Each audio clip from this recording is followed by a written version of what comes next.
Hi, this is Karen from VIA Value Investing Academy. Now, thanks for joining another evening of our deep dive series where VIA talks about anything and everything about investing.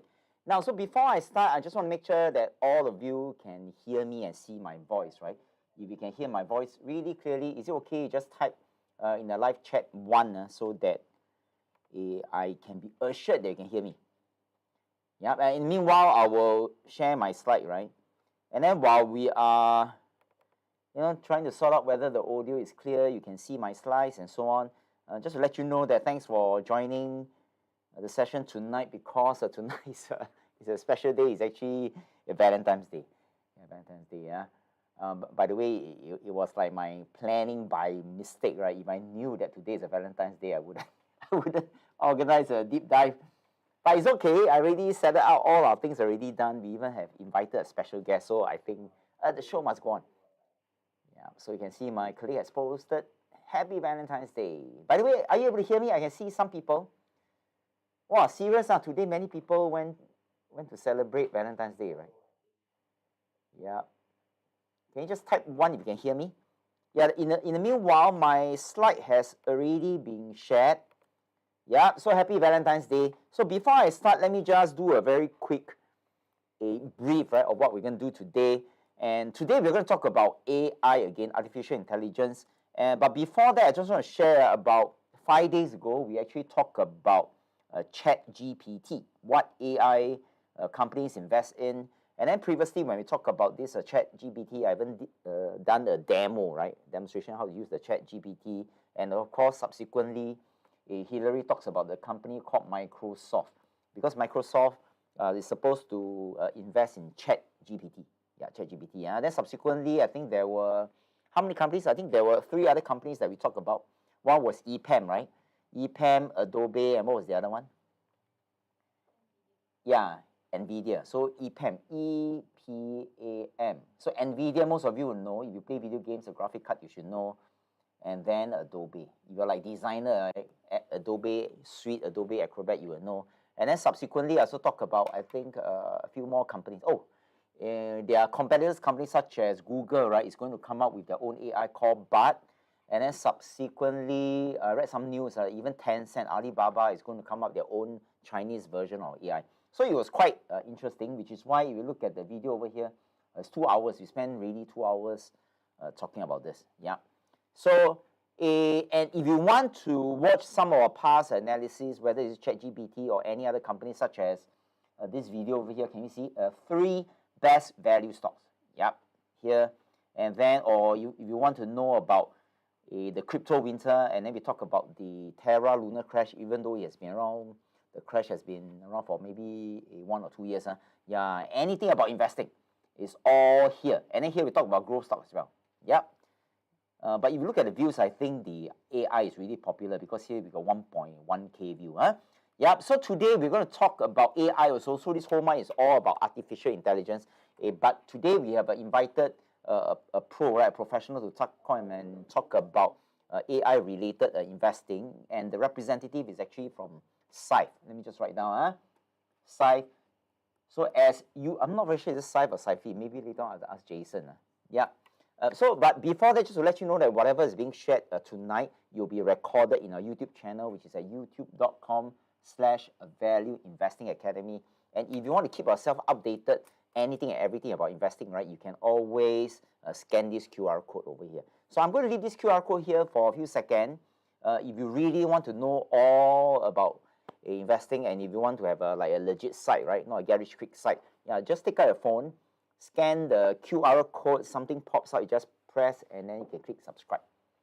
Yeah. So Wendy said, Happy Valentine's Day, Alicia also, Angeline also. For all the ladies, you all don't celebrate Valentine's Day, I regretted it. I shouldn't have organized a session today, but it's okay. It's okay, right? Yeah.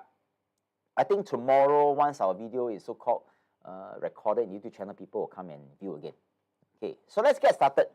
Now, so tonight is a bit unique, a bit special, because we have a special guest. And all along, for our YouTube deep dive series, we are always me, Hillary, me, and so on.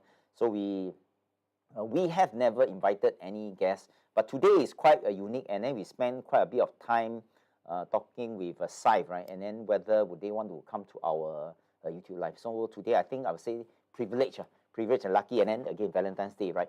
We have invited Jason Ang, who is the senior wealth advisor of Syfe, and he's going to come out and share with you more about Syfe and how they use Robo-Advisor, or rather AI, right, to help their clients on investing.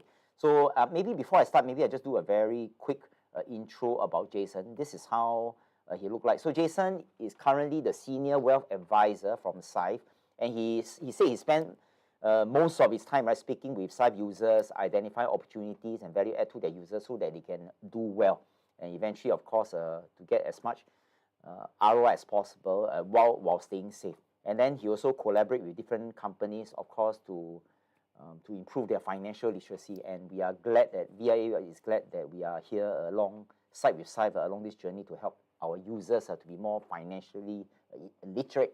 So what I'm going to do is I'm just going to pause over here, and I'm going to pass my time right to Jason. So Jason, thanks for joining us. I'm going to let my colleague to hand over to you.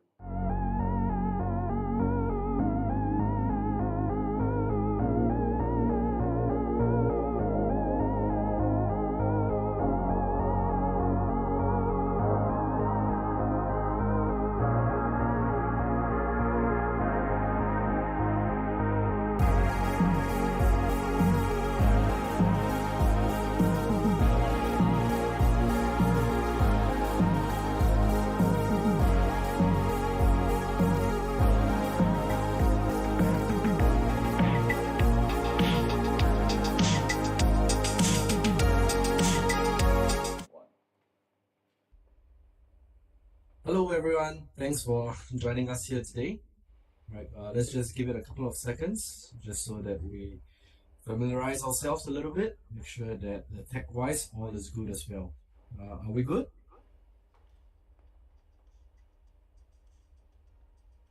All right, okay, sure, great. So anyway, thanks Hayden for the very brief introduction, appreciate it. Yes, I do represent Syfe, not Syfe, right, but Syfe. Right. And today I think that because it's Valentine's Day, of course, I do send out all the love and the hugs and all that. Right. Just a quick introduction to myself. Right. I think Kaden did a pretty good job introducing myself already. Right. So maybe I'll just share a little bit more personally is in terms of the clientele that I currently work with. I do work with high net worth individuals as well as parents or rather young families with young kids under 5. So that's actually my main target group right now, and I'm personally very interested working with this group because I myself I'm actually a father with 3 kids under 5 as well. So definitely if you have kids, you'd like to actually have a quick chat with me in terms of how we actually do things over here, feel free to just pick me up as well. All right, so without further ado, today's agenda excuse me. So today's agenda, I'll be covering a little bit about the fintech scene here in Singapore, as well as some trends and developments that we see, right? Followed by a quick introduction to Syfe. Thought it'll be good also to share a little bit about the investment approach that we take here at Syfe, and then of course the most important step, which is how to actually get started here at Syfe also. So my sharing is around 30 minutes thereabouts. If you have any questions, I think we have a live chat as well, so do feel free to actually post your questions up there, right? So a little bit about the fintech scene here in Singapore. Here are some numbers for us to actually run by. So of course you see GDP growth in 2022 wasn't fantastic. It actually came in lower than estimates, 3.6% versus estimates of 3.8%. Right? Inflation 2022 finally is out, right, and it's pretty high as well, 6.5%. Right, so in 2022, I would say that it's not a good year for investors all around. A lot of unprecedented events, right? Yes, I think Kaden is actually circling, so thanks Kaden for doing that as well, right? I think today's budget as well came out just less than 3 hours ago. Pretty exciting, I think, for parents or yet to be parents. Good news, a lot of support and government measures to actually help us as well. Right. One thing that actually stood out in terms of this particular set of numbers, right, in is the number of banks that are actually operating here in Singapore. 132 banks operating here in Singapore. I was pretty surprised actually. Off the top of my head, I could only think about like 10 to 20 banks at the most. So pretty interesting numbers itself. Right, and I think in terms of the fintech industry here in Singapore, over the past 5 years, 2015 to 2020, right, we do see quite massive amounts of you talk about funds being invested into this, and of course, mobility is the top ranking sector itself, 15.4 billion, right, and I'm sure all of us would have been very familiar with Grab, Uber, some of the most well-known names itself. Right, and then of course you have the fintech aspect taking up the fourth place, 4.6 billion itself. Right, and surprisingly, fintech companies are actually one of the top VC-backed startups in terms of quantity-wise. Right, and the next slide will actually give you a very good idea of why is this so.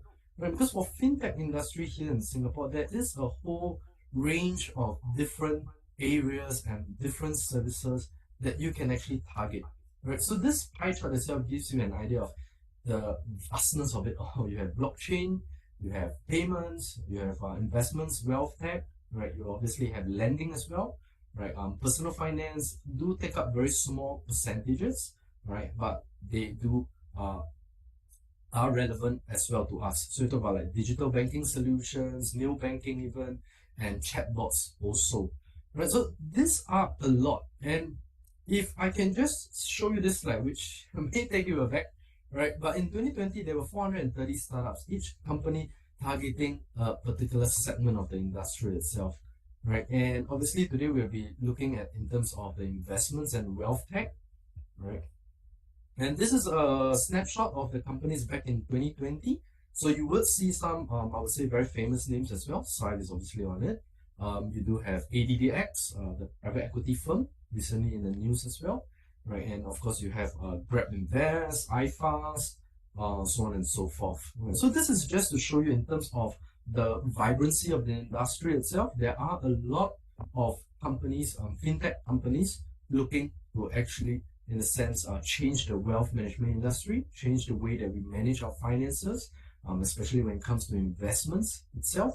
Right, and I think that it is actually a pretty exciting time. I'm interested to see where we're going to go in future, next 5 years, next 10 years, as well as for my kids, next 20, 30 years itself. I would say definitely a lot of changes to be expected in this industry. All right. So that's it for the fintech. Just a very brief overview of the whole industry here in Singapore. Right. Next up, I'll be discussing a little bit about the trends and the developments that we do see happening here as well. So of course, this is what a typical robo-advisory model could look like, right? And on the left here, you can see in terms of very general process overview, where you have the customer profile, where they onboard onto the platform itself, right? And based on the profile, we do suggest certain portfolios depending on a few criteria, like for example, risk criteria, I talk about like expected financial goals, so on and so forth, right? And then the other aspect is the data analytics behind it, where depending on the portfolios that's being recommended, whether or not the client takes it up, what are the returns that is being generated, does it actually match the client's end goals itself, and you create that very positive feedback cycle itself, where the system in itself is learning by whether or not the recommendations are good, whether or not the clients accept it, so on and so forth. Right? And in terms of the value chain itself, you see that robo-advisory is able to actually insert a lot of value into the entire value chain. So you talk about establishing objectives, talk about creating a customer profile, formulating it, right? And then based off this customer profile, you construct different portfolios, you manage the portfolios, and obviously you are able to also optimize the portfolios. So processes like this, which used to talk about like a few weeks to actually go through, establish, can be actually done in a matter of minutes right now. And as well as in the comfort of our own homes. We don't have to travel down to the physical branches to actually do this up. It actually adds a lot of convenience on the client.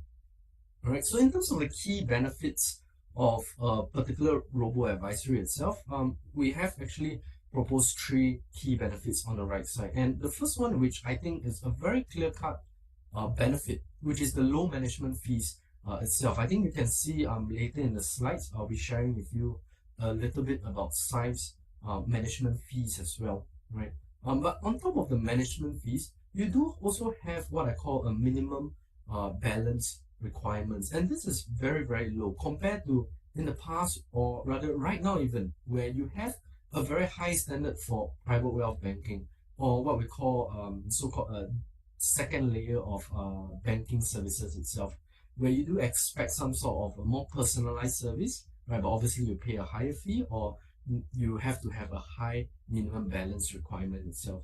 So this at a robo-advisory is very, very much lower. And I mean, in fact, for Syfe itself is zero, right? So you don't need to have a minimum balance requirement here at Syfe, right? Second benefit in terms of the digital first approach as well. And I think this personally is something that speaks out to me as well, because when it comes to a digital first approach, it then becomes very much more cost effective, very much more user friendly, right? So clients can actually download an app, download the platform, right? Log on to the platform, and the platform itself is designed to be user efficient and friendly. So you don't really have to scratch your head and wonder, what should I put under this field? Okay, how should I go about this? It's all done in terms of onboarding in a matter of minutes. So it's a very, very seamless process itself, right? And the last part itself, which I think is really powerful, truly powerful, right, is the customizability of it. Right? So based on your profile, based on your desires, your goals itself, the service is able to suggest and recommend certain portfolios that actually do meet your requirements itself or your goals, right? And if these recommendations are not what you have in a line, right, you can also in fact customize your own portfolios. So for example, if you have a personal inclination towards, say for example, the Indian equities market, you can actually customize your portfolio to include a certain percentage towards the Indian equities market. It's all possible, right?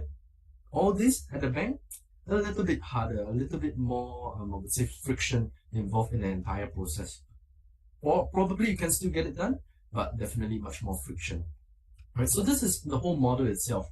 And in terms of the tailwinds of the industry, over here we have categorized into push and pull factors. And I think all of us are pretty familiar with regards to the push factors. We talk about smartphone penetration. Obviously now, pretty much everyone I know has a smartphone. If you don't have a smartphone, it's probably more due to a more, how do I say, a more purposeful decision rather than not having enough funds to actually buy a smartphone. It's so prevalent right now, right? And if you talk about untapped wealth, that's also another aspect that I do see happening right now.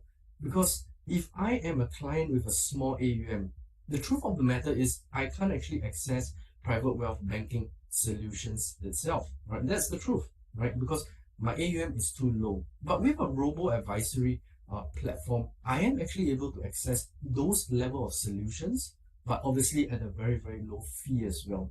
So in terms of the push factors, we do see this kind of tailwinds happening in the industry, right? And the next slide will actually show you in terms of the development of the different robo-advisories.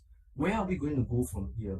And in fact, I think for most digital advisories, we will probably separate into three different categories. The digital-only robo-advisory, the pure advisory, and then of course you have a hybrid mode itself.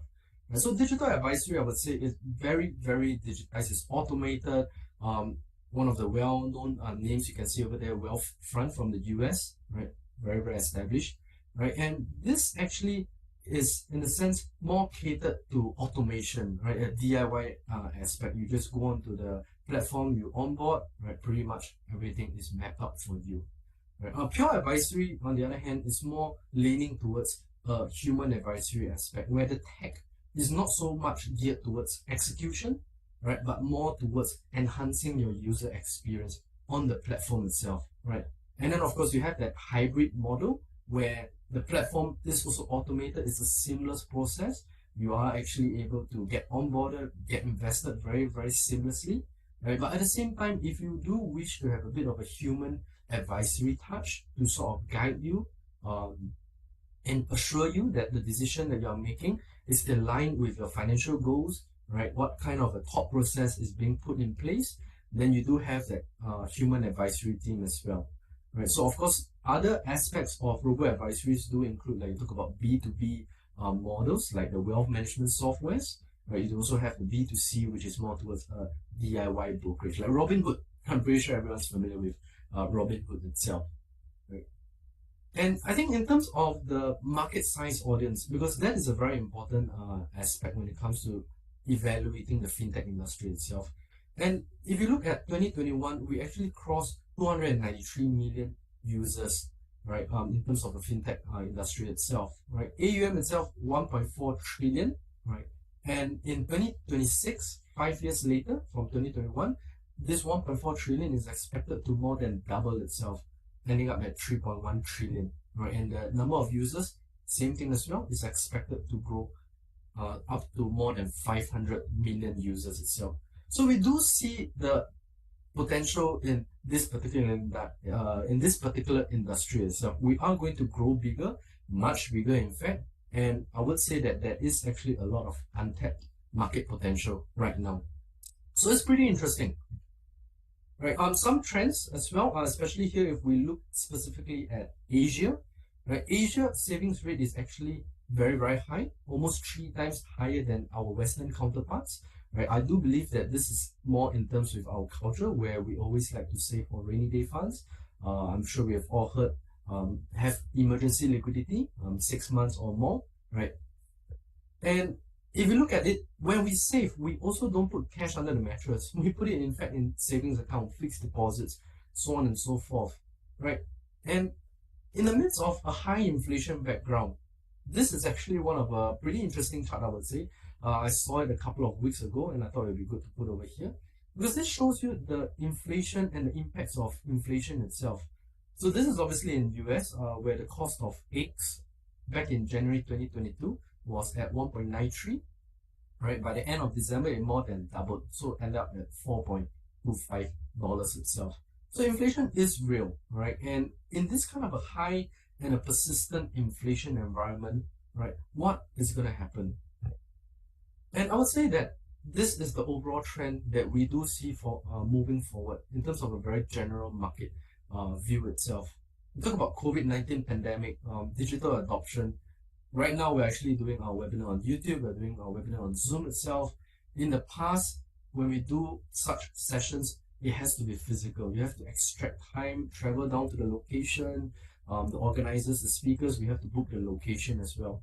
Look at what we're doing right now. You're at comfort in your home, listening to us. And this is also recorded. It's also viewed much later. All this is possible, right? So digital adoption is definitely picking up at an accelerated rate, right? Asia itself, we are saving more, but we are keeping cash in savings account. Unfortunately, inflation running at decades high level. So in terms of the cost of living, it's going to continue to increase and result in losing power of money, losing purchasing power of money.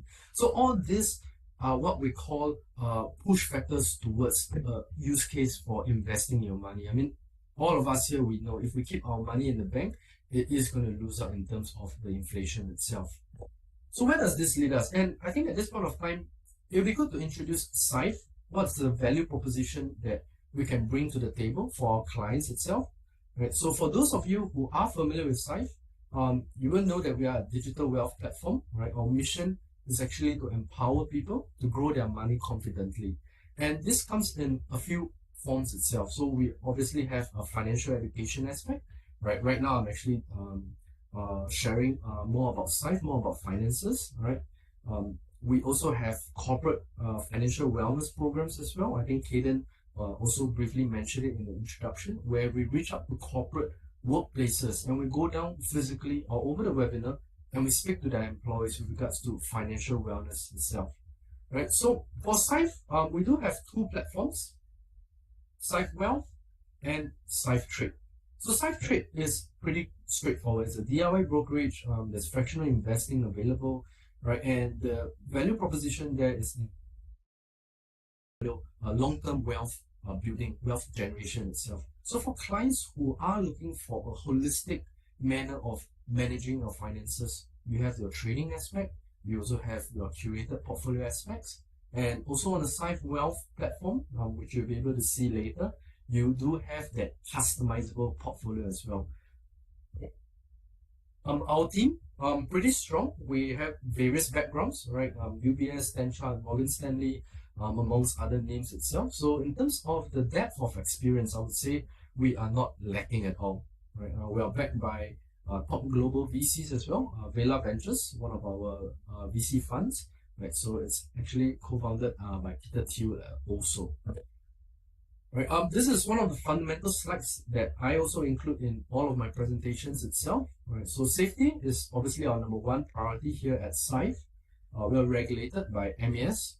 We have a CMS license, right? And so what this means is that we do have very strict requirements with regards to how we actually do things over here. And I think one thing that always sets my clients' minds at ease is always in terms of we never ever commingle clients' funds and our company operational funds itself. So we keep it in separate accounts altogether. Right? So in a quick snapshot of our growth yet up to today. Right? So we launched in 2019 July, right? And 2022 was a pretty busy year for all of us here. Right? So we actually launched Syfe Trade in January 2022. We actually opened up in Hong Kong, Australia as well. Right, and we actually launched SGX last year on our Syfe Trade platform. Right, and also we hit 100,000 users here in Singapore in first quarter of 2022. So been a pretty busy year. There are a few big projects slated for this year as well, 2023, and it is going to be very, very exciting year ahead also. Our suite of products here at Syfe, right? I won't go too much into details. I think if you are interested to know more about the different portfolios, do feel free to actually reach out to the advisory team at Syfe, right? But just very broadly speaking, we do categorize our products into two categories. You have the Syfe Trade on the right side, and you have the Syfe Wealth on the left side, right? So core satellite approach is what we adopt over here. And in terms of the core portfolios, you have 4 of them, right? Catered to different risk profiles itself. Right. Satellite investment portfolios, you have REITs Plus as well as the thematic portfolios as well. Right. So REIT Plus, you have exposure to the top 20 REITs here in Singapore, and you can do it all via one single portfolio. So it's very seamless, it's very user friendly, and when we actually design the app and the whole flow itself, we make sure that the users get a very good experience in terms of, for example, I'm a user of Syfe. I make sure that in terms of the from start to end, is something that I would use myself as well. Right. So thematic mega trends here that we observe. So like ESG, talk about China growth, disruptive tech. These are some of the mega trends that we do see happening here in the market itself. Right. I mentioned also about the customized portfolio. So you are actually able to select from the 100 plus best-in-class ETFs that we offer on the Syfe Wealth platform. Right, so it is very powerful, especially for my clients who know what they want to actually achieve in their portfolio. We do have a cash plus portfolio as well, projected yield 3% per annum, right? And a little bit about the cash plus portfolio is there is actually 0 management fees on this portfolio right now, right? So some of my clients do use the cash plus portfolio even in light of the current environment. So I think before I go through how do you get started with Syfe, I thought it would be good to actually talk a little bit about the investment approach that we adopt here at Syfe. Right, our investment team, right, 7 of them are, of course, led by Dhruv, our founder and CEO. Right, so 7 of them professionals in their own expert areas itself. Right, Ritesh, if you guys see Syfe's webinar, I'm sure you'll find him a very familiar face as well. Right, so when our investment team decided to, or rather approach building our portfolios itself, we actually leaned back on first principles approach. And we actually thought what would make very good sense and would actually withstand the test of time. Right, and the first part is of course diversification. So we are building portfolios that are globally diversified, right? So that actually reduces, you talk about the risk, as well as enhancing potential returns. Right? And then, of course, the second principle that we wanted to look at was in terms of the cost effectiveness. Whatever portfolios that we do build and curate, it has to be cost effective for our clients itself. Right? And this is also why on Syfe Wealth, we use mainly ETFs itself. Right? And then, of course, in terms of the time horizon, we are looking at long term, right? We talk about like 5 years, 10 years later, these portfolios should still be able to withstand the test of time itself, right? So we are looking to generate wealth in a very long term manner and in a very sustainable manner as well, right? So when we were doing our research, we actually were trying to look at, in terms of portfolio performance wise, what were the determinants? And I think this is pretty interesting and pretty contrary to what most of the market investors actually believe. Right? And we found out that 94% of your returns are actually due to asset allocation, and only 6% comes from market timing and single security selection. And so what this means is that asset allocation is by far the most important factor when it comes to building a long-term wealth portfolio. Market timing, whether or not to go in now, next week, next month, or 3 months down the road, selecting the next best stock, be it Google, Amazon, Tesla, not so important, only has 6% of the total returns itself. So this is pretty substantial because it tells us that when you want to build wealth very sustainably, it's not a matter of investing in January, investing in February itself. It's a matter of staying invested in the market and making sure that whatever portfolio that you have constructed is very sound, very fundamentally solid itself, right? And so we came up with a very systematic way of actually doing it, which is obviously the first step is allocation of your portfolio itself. We do it very properly, right? We have actually done up in a way of asset class risk budgeting. So we actually assign risk scores to each of the ETFs within the portfolio, and then we construct the portfolio accordingly, right? So that takes care of the risk management aspect. We then leverage on top smart beta factors, right? So we enhance that portfolio itself, right? And then obviously the last step itself is in terms of optimization of the portfolio. So we try and maximize the expected returns for each of the different risk profiles itself, right? Obviously there is much more, right, compared to these 3 steps. And if you want to know more, I'm very happy to talk with you one-on-one as well. Right, so once the portfolio is constructed, one of my clients actually asked me, so Jason, the portfolio is done up already. Does it mean that your investment research team does nothing? No, the portfolios are actually rebalanced every 6 months on a biannual basis, right? And why do we rebalance it? Right, it's not so much of market events that we rebalance it. In fact, it's more due to the price and the factors drifts itself, where we want to do it in a way that is very systematic and quantitative. So it's not so much about someone coming in to say like, hey, I do think that the China markets, for instance, next month is going to go substantially up. I think we should make a tactical decision, put more percentages into China at this point of time.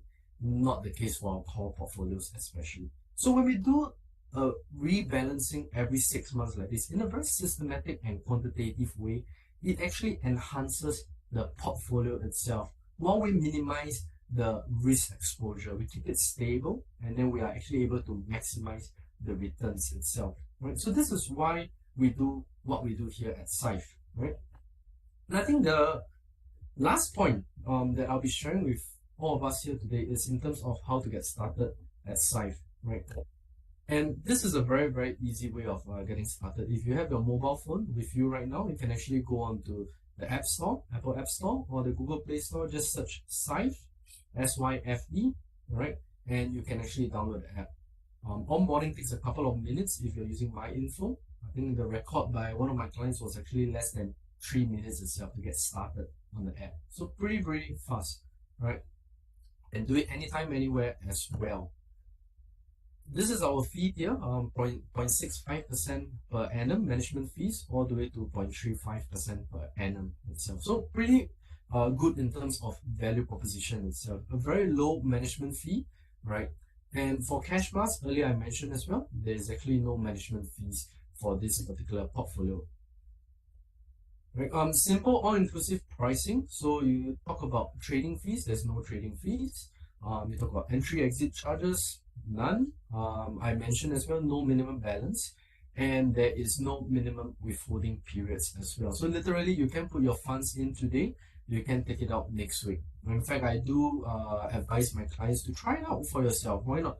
Right? Nothing is better than experiencing it for yourself. So download the app, create an account, onboard yourself, and then try creating a portfolio, transfer some funds into it, and then if you wish to, transfer it all out, just to see how the process takes place, right? And then you will be more confident as time goes along, right? So we do have clients of various ages, right? Talk about like young adults in their early 20s all the way to, I think the oldest client that we have right now, I think just crossed 90 years old, if I remember correctly, but pretty old as well. And he's very comfortable using the platform, right? So don't be surprised. Right, quick comparison table between Syfe as well as DIY if you do it yourself. Right, and I think two things that I like to highlight over here. One of which is actually in terms of the automatic rebalancing and optimization. So you don't have to worry about it. Syfe actually does it for you every 6 months automatically. You don't have to do anything. Right. In terms of the tech, obviously, recurring transfers, everything, it can all be automated as well. Right. So if you have a DCA strategy in terms of your investment approaches, that can be easily set up as well on the app. All right, the second point I want to make up, and this is actually a personal case study, which is automatic dividend reinvestment. So at this point, maybe I bring up the REIT Plus portfolio. So earlier I mentioned exposure to the top 20 REITs here in Singapore market, right? And imagine if you are doing it DIY.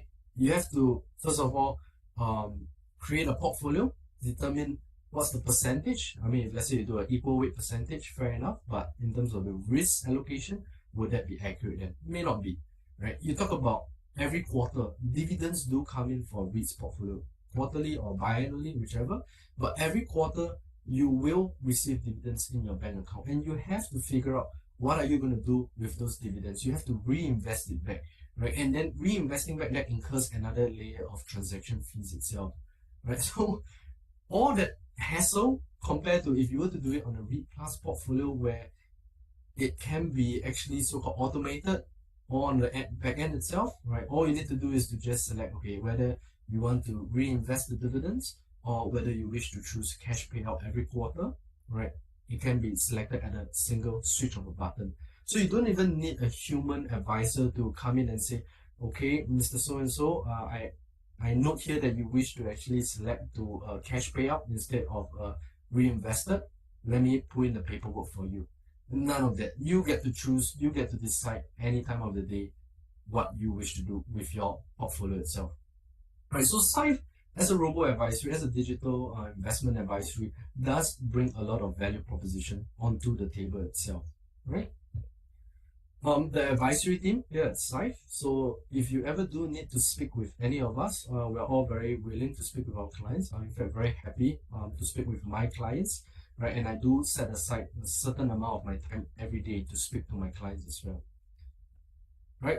At this point, I'll leave us all here with this last slide. 3-month fee waiver, right? For those of you who are looking to have a slight nudge to begin your investment journey here with Syfe, right? Doesn't matter whether you are new or whether you are existing, there are promo codes available for you as well, right? So with that, thank you for your time here today. Hayden, thanks for inviting me also on this particular session. I am enjoying it. And yes, it's V-Day and all, but honestly, investments is always any time of the day, any day. So thanks a lot, Hayden, and thank you guys as well. Yeah, thanks a lot. Jason, you just stay with us for a while at the Sure, YouTube, right? There is one question from David Teo. He said, is there a joint account available? All right, great question, David. So right now we are looking at a joint account structure here in Syfe, right? Joint account between spouses, as well as joint account between parents and children itself. So earlier I was mentioning one of the key mission statements is to actually empower our clients, right, to take charge of their financial investments confidently. So we are looking at it at this point of time, right? So I hope that answers your question. David, if you can drop me a message so that I can take note of your email when the time comes, the feature is released, I'll be sure to reach out to you again. Sure. So maybe Jason, you can let the audience know, right? How should they reach out to you? Is there like an email or something? Oh yes, great, thanks. So at the last slide over here, we do have a email address. Perhaps what I'll do is I'll also share my personal email address here, and then Aiden, I will just have to trouble you to share it with the rest. Wait, yeah, maybe I can help you write. I can annotate for you. Sure, no problem. Actually, Aiden, you have my email address as well, so yeah, please feel free to share it with your viewers as well. Let me just annotate for you, right? Sure. So for those people who are watching, actually I'm writing Jason's, it's Jason dot, give me a second, right? Suzy, can you help me? I cannot write, and Jason what dot? Jason.ang@syfe.com, yep. Ang, right? Yep. Syfe.com. Okay, yep. got it. Perfect, yeah. Okay, so right now... so you can actually just take a quick screenshot of this and you're set. Okay, so there are two questions from Julie Look. So the question is, may I know about the management fee? I'm not very sure. Okay, let me rephrase. The management fee is for what asset class? So I'm not very sure, Jason, is there a slide regarding management fee? Her question is quite generic. She's talking about management fee, right, for different asset classes. It should be this one. Yeah. Maybe you want to brief about this. Yeah, sure, no problem. So I think size management fee itself is pretty straightforward, right? We based it in terms of the assets being invested here at Syfe. So we talk about like our core investment portfolios, our satellite portfolios. We actually count it all under one single sum, and based on this sum itself, your management fee is being charged accordingly. So if let's say you are investing 100K here with Syfe, right? Your management fee is 0.4% per annum, right? And it is all charged in a sense automatically as well. So you don't need to have a separate funds transfer just for your management fee. We actually include it all within your invested funds itself. Right. So Julie, I hope that answers your question. Right. If not, feel free, like I said, feel free to reach out to me if you have any further questions also. Happy to. Yeah, Julie, maybe you want to take a screenshot of this, right? But anyway, the video will be recorded in this YouTube, so it will be permanently here. Yeah. Okay. So, any other question? We have about 75 people watching on a Valentine's Day. It's quite good, huh? So usually we have about 150, right? So today, 50% attrition all went to celebrate Valentine's Day. Okay. Anybody has any question?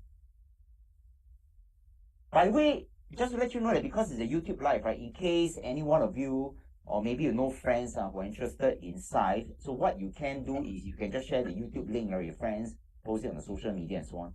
And then the email for Jason is always there. Tomorrow you'll be flooded with email. But that's a good thing, I mean, for Jason if his inbox is full, right? Yeah. Okay, so Julie already say I will email you. So good sign. Okay.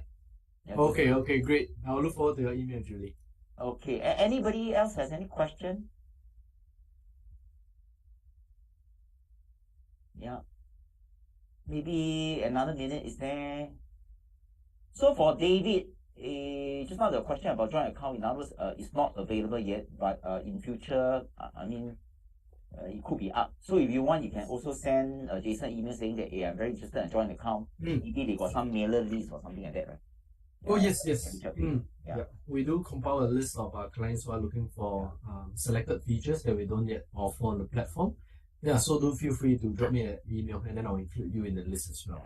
So I share a bit about side note, and then while you're thinking about what question to ask Jason, right? So for example, for myself, when I open a brokerage account, usually I open a joint run because I went through cancer 3 times, right? So I worry I kick the bucket. So if I kick the bucket, at least my wife will have the access. So it spare my wife the administrative hassle of trying to figure out all that. Yeah. So I really enjoy having a joint account. Okay, so Julie, next question, the same Julie, right? Includes how many regions of equities? Now, I'm not very sure the question not very specific. Includes how many region of equities? Maybe Mm. she's trying to say like for Syfe, right? In Yeah. terms of investment offer, what are the areas or do you talk about China, global and so on? I'm not very sure is there a slide where you can talk about this. Yeah, I think maybe Julie, your question is more towards in terms of the portfolios that we have here at Syfe. Right, Yeah, so you yeah, talk yeah, about, for example, core portfolios. For example, the equity 100 portfolio here, right? This equity portfolio is actually a globally diversified portfolio itself. So we have like US exposure, we have China exposure. So it's all, how do I say, it's all within your Syfe account, right? I hope that answers your question with regards to like the management fees. Yeah, she say Mm. yes. Answer already. Okay, Yeah, yeah. okay. Okay, great, great. There's another one by Ek Mm. Kin, Heng Ek Kin. Okay. He asked, what are the popular low fee ETFs offering by Syfe? Okay. Yeah. Yeah. Yeah. Okay. Great question. I would say that for Syfe itself, we do have quite a bit of ETS available on the platform, and it really depends on your objective itself. So if you're looking for example US exposure, then I think in terms of QQQ, right, that's something that you actually could be looking at, right? In terms of, let's say you're looking at China exposure, or earlier I was mentioning one of my client, he was looking at Indian equities exposure, right? So these are a little bit of geographical exposure itself, right? We do have in terms of sectoral exposure as well. We talk about like disruptive tech as one of the themes. So it really depends on what you are looking at to actually meet those objectives. And in terms of the fees itself, obviously ETFs, we know they have actually very low expense ratios compared to some of the active funds out there in the market. So typically, I think you're looking at below 0.6% as a fair gauge for most of the ETFs, right? It could vary. It could even go to as low as 0.2% even as well, right? So maybe Kin Heng, if you have any specifics in mind, you can let me know, and then we can actually do a cost comparison then and there again as well. So for Kin Heng, I think most important thing is to send an email to Jason. Okay, one last question. One last question by the same Julie. Okay. Julie is asking, if we open an account with Syfe, how many Mm. countries can we trade? I think he's probably talking about the trading platform, right? The other side. Okay. Yeah. Syfe trade, yeah. Yeah. So Syfe Trade right now we do have US market, we do have Singapore market as well, SGX, right? So we are looking to open up I think one other market, right? But obviously we're not announcing it yet, right? But I think looking at where we are located, it could be pretty easy to guess also, right? So these are the markets that we have right now. Like I said, if let's say you have a specific market in mind, you can let me know, right? And then we can see whether there's a workaround around it, or like if there's a fundamental reason they are looking to actually have exposure in that particular market. For example, I know some of my clients, they are actually looking very specifically in terms of UK exposure. So we do have possibilities of workaround on that. So what I would say is email me. Let me try and understand a little bit better, right, with regards to the specifics of the situation, and then we can see how we can progress from there. Okay, thanks. Mm. So maybe I need my colleague to just type in Jason's email one more time. Yeah. Okay. Yeah, pin already, is it? Okay, good. Any other last question before we let Jason enjoy his Valentine's Day night? Yeah. Any one last one? Okay, so Julie say thanks, Jason. All right. Thanks as well, Julie. Yeah, so maybe also to let Jason know, actually, usually most of our audience are our graduates, so they actually trusted us. Yeah, so Julie is one of our customer, right? Yeah, she basically has taken all our training. I see. Yeah. Okay, anybody else? Any question you want to ask? You can type in the chat. In the next maybe 30 seconds. Yeah, by the way, while you're thinking about any question to ask, I think it's quite interesting that Jason talks about the overall a macro view, right, about the robo-advisors, the different type of robo-advisors, and even the first phase, first part of his presentation, I really learned something. Like, for example, he talks about the pure digital, right, and then there's a human type of advisors where fund managers, those are things that we know, and then there's also a hybrid type. Okay, so Kim Heng say thanks, Jason, Kaden, and the team. Wendy also say thanks. Sari also say thanks. Okay, one last one. This one must be a Singaporean. Ming, right? Say got promo code or not? Promo code.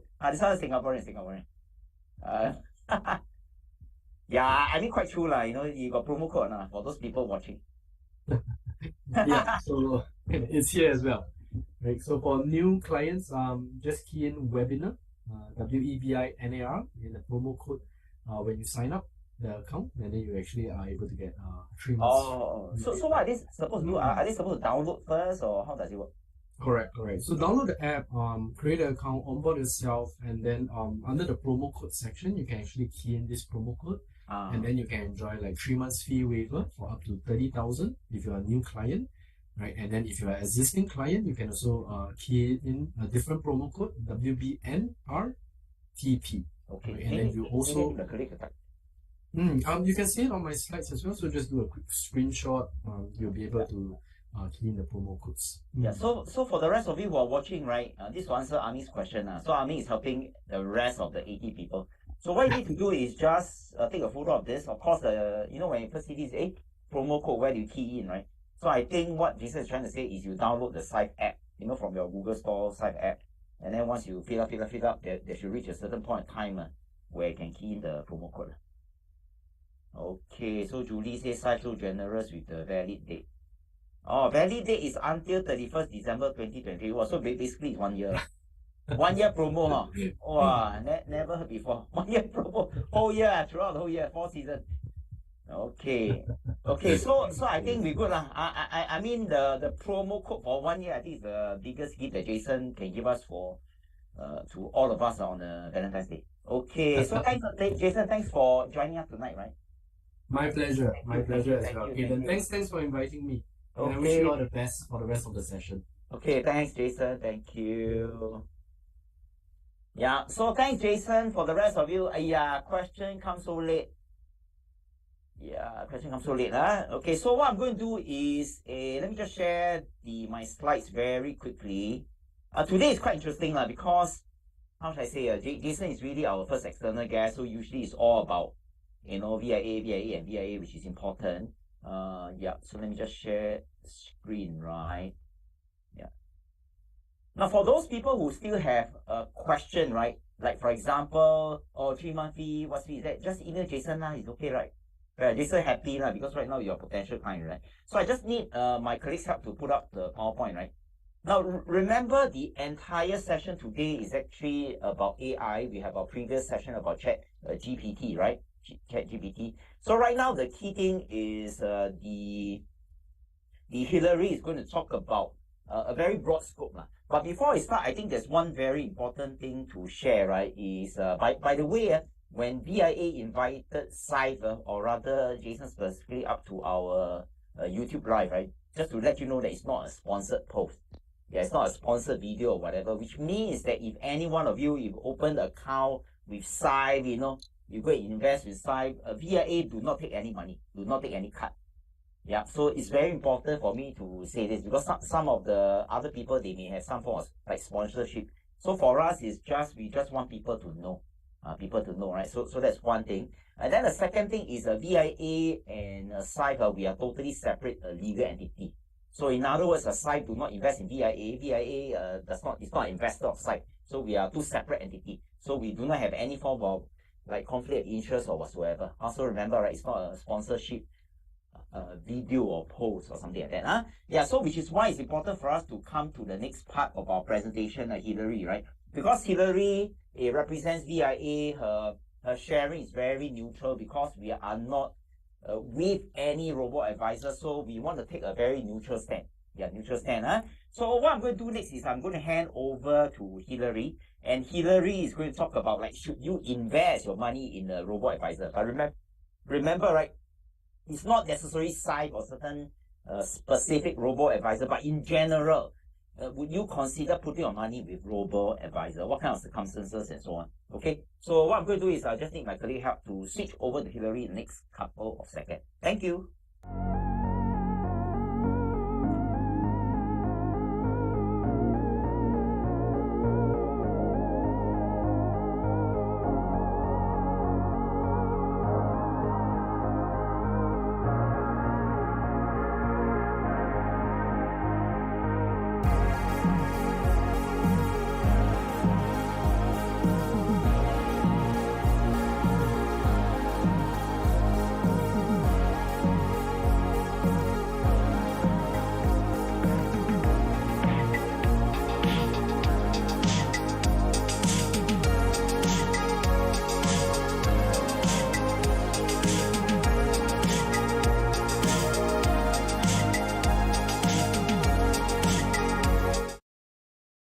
Hi, good evening everyone. This is Hillary here. So welcome back to our live channel. And then today we'll be talking about Robo-Advisor. And I saw when this question is, what does value investing has to do with Robo-Advisor, which is something that we are going to explore more on to see how or why are we talking about this topic. So bear with us, ready, and you will get your questions answered. So before that, we'll talk about the disclaimer, which is tonight we are just solely to share about the value investing methodologies, and here tonight is about robo-advisory. It's just a sharing to say that how we can see where value investing can be merged in robo-advisory or vice versa, and we do not take into account of your individual characteristic, profile, and also risk appetite of the given investor. And also, in no event shall VIA or the author be liable to any of the viewers, guests, or third party for any damages of any kind arising of the use of this content here. And also, neither Mind Kinesis Investment Private Limited, Value Investing Academy, VIA, or the author of the case studies are operated by or affiliated with any of the broker, dealer, and licensed financial advisors. So this is merely a topic for us to investigate and not recommendation that you should invest in any of the robo-advisor being showed here. So with that cleared, let's jump into today's topic about robo-advisor.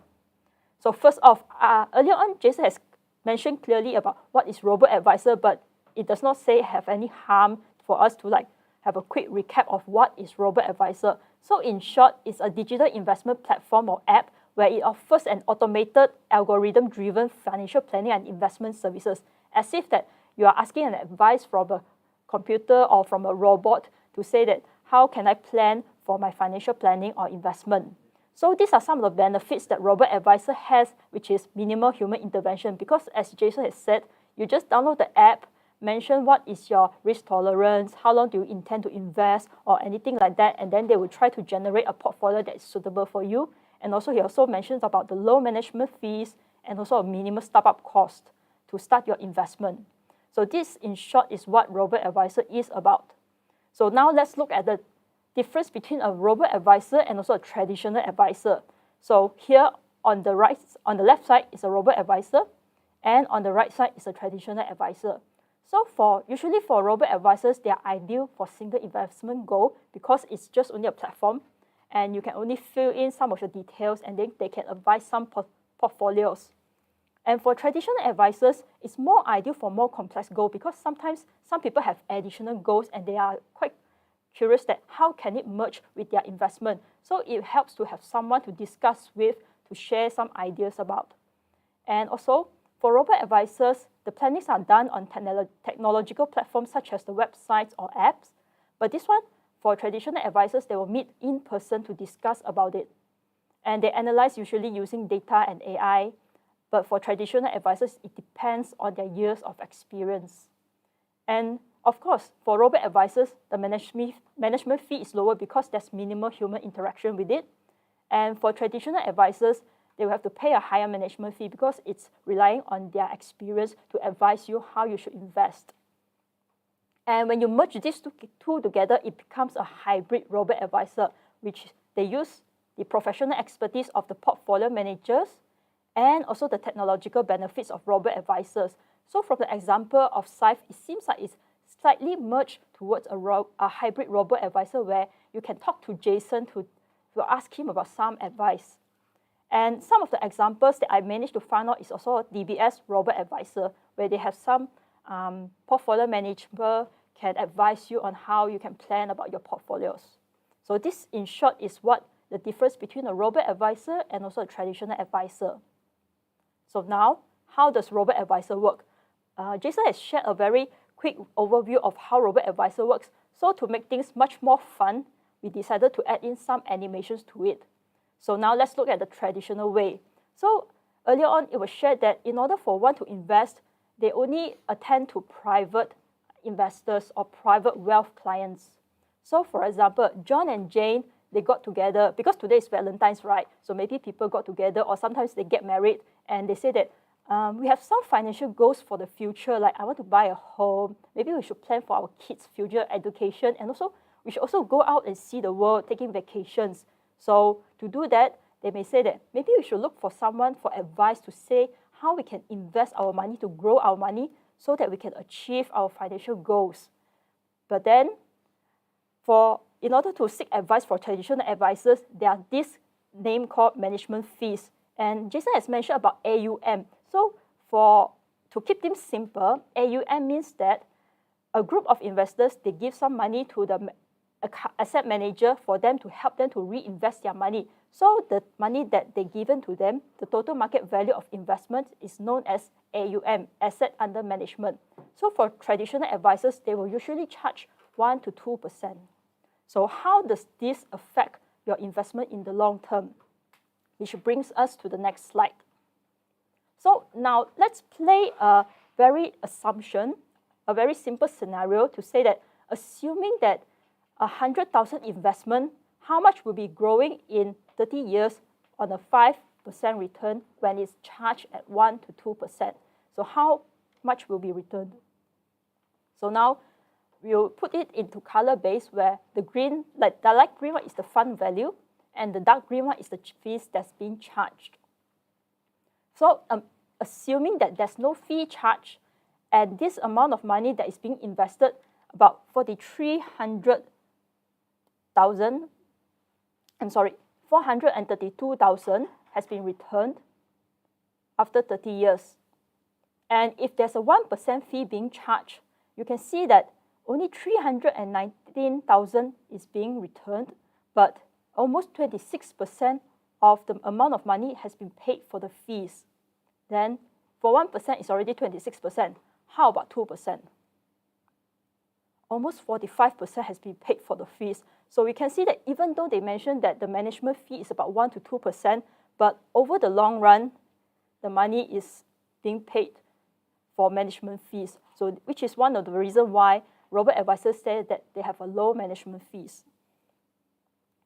Okay, so now let's look at how does Robo-Advisor work.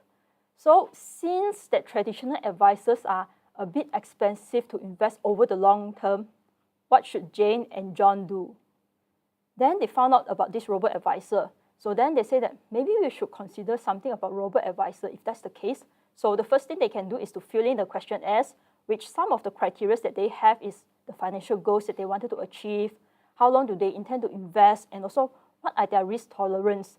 And from there, the Robo-Advisor will use an algorithm to generate the investment portfolio that is suitable for them. How does the algorithm works? It depends on different Robo-Advisor platforms. So even though after they have generated and they decided to invest into the Robo-Advisor, the Robo-Advisor will keep on monitor to optimize and also to manage the portfolio is because that there might be some unpredictable forces.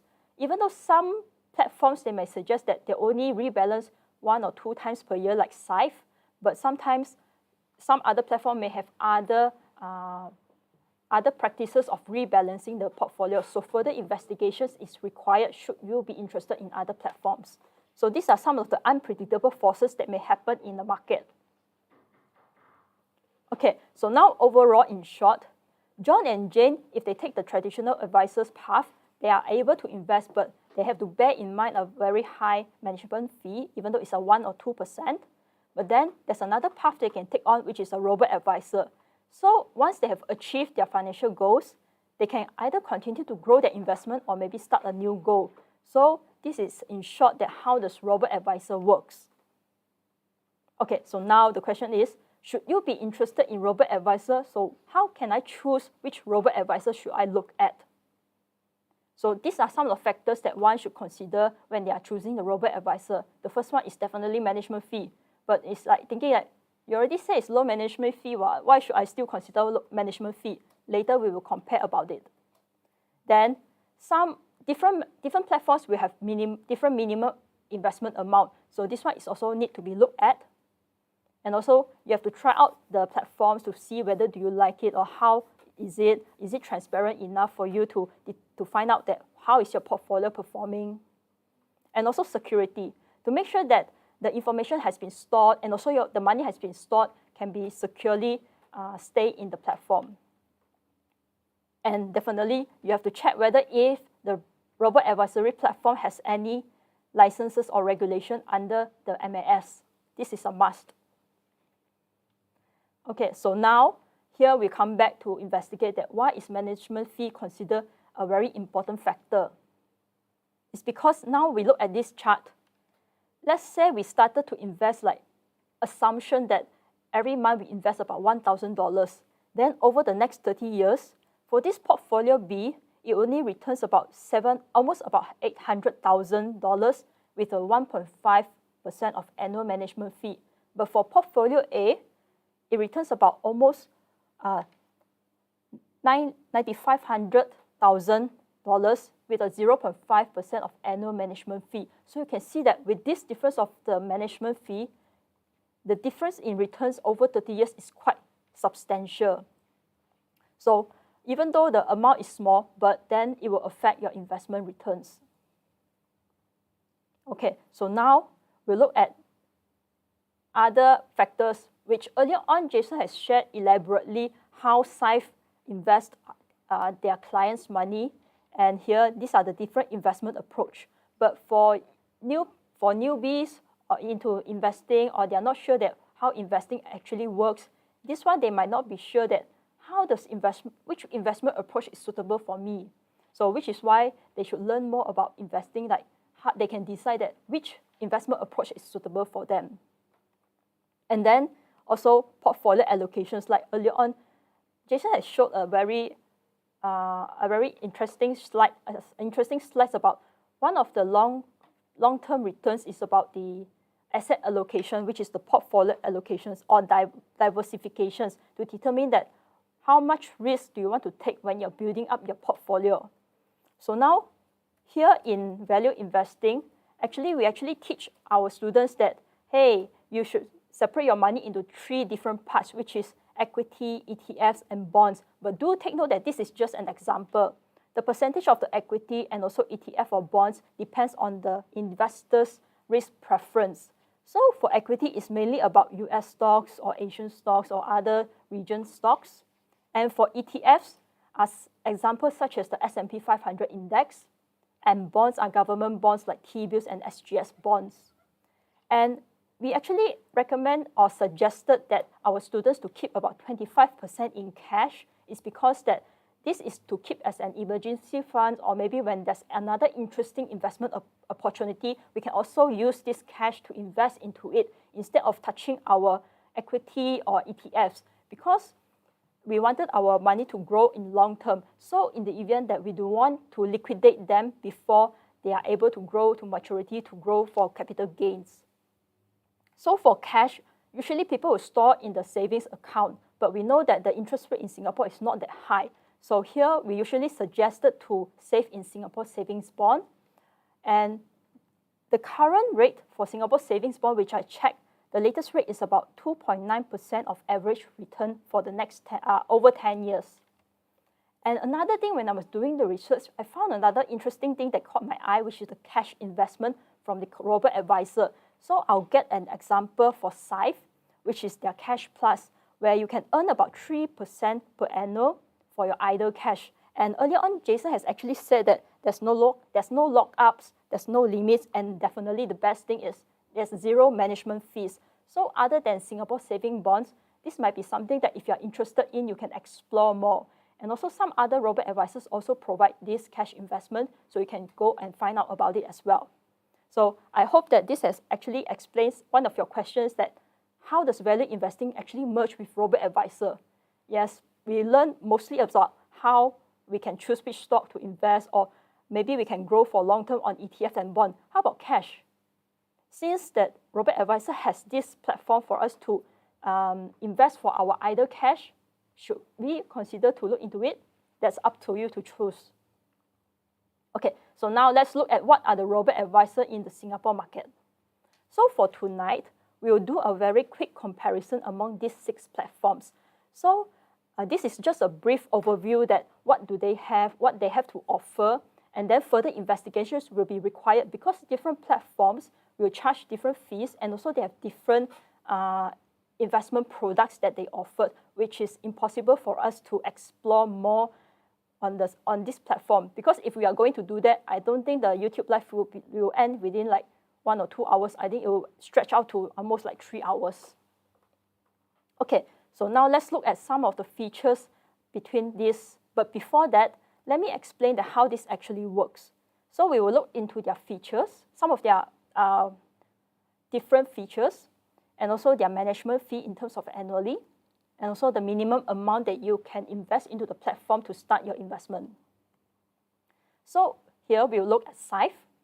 So one of the features is that you are able to access to their wealth manager. So when you go to their platform, you can actually schedule a time to call to their wealth investors and discuss with them. And tonight, Jason has actually generously shared with us his email address, so you can write in an email to ask him any questions that is related.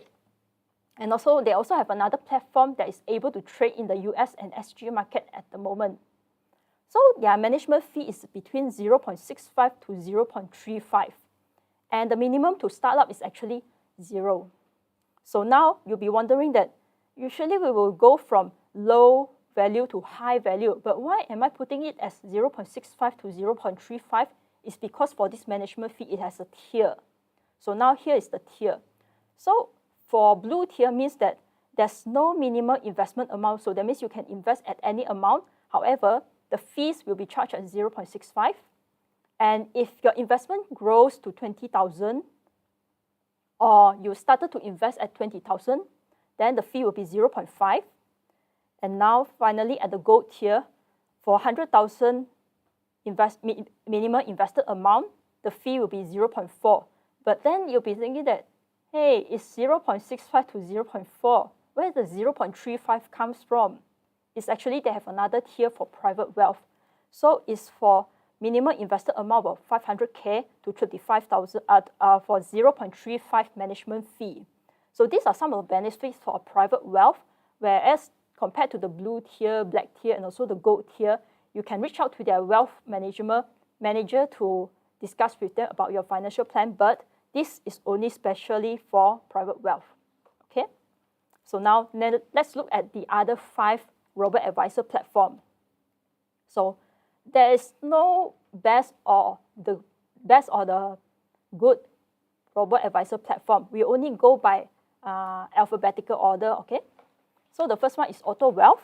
So the features that they have is that you invest with cash only, and you also have access to their wealth manager, but it is only by WhatsApp. So you message them, and then you can ask them questions. And their management fee is 0.5% at flat rate, but they also have another additional fee known as platform fees at USD $18. So to start up investing in Auto Wealth, you need to have a minimum amount of 3,000.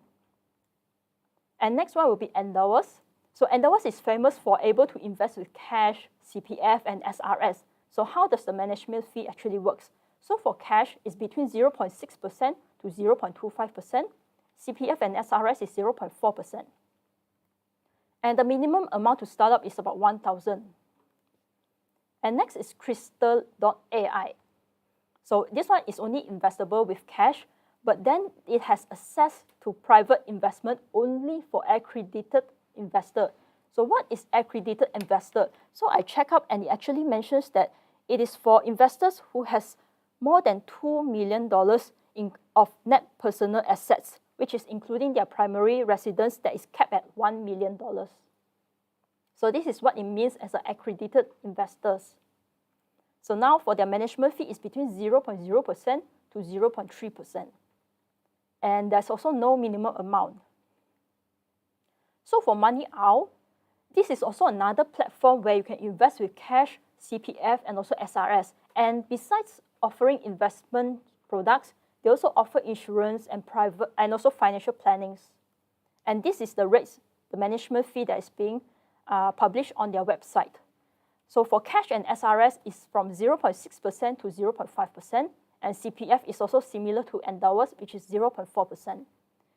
And because Money Owl has different investment products, so different investment products have different minimum amount.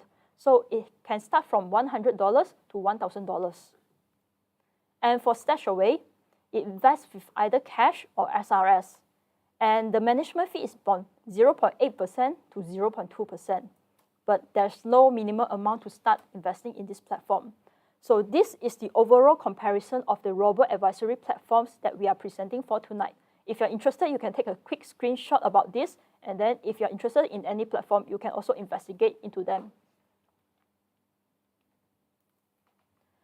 Okay, so now earlier on, we've been talking about management fees. So now, why should we come back to this topic on management fees?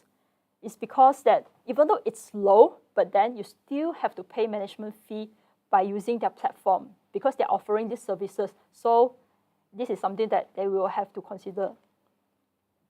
So now let's do a very simple assumption that assuming that you are interested to invest a portion of your money onto the Robo-Advisor platform, and you decided to say that maybe I should invest about $25,000 into this platform, making an assumption. So how much of the management fee should I pay every year?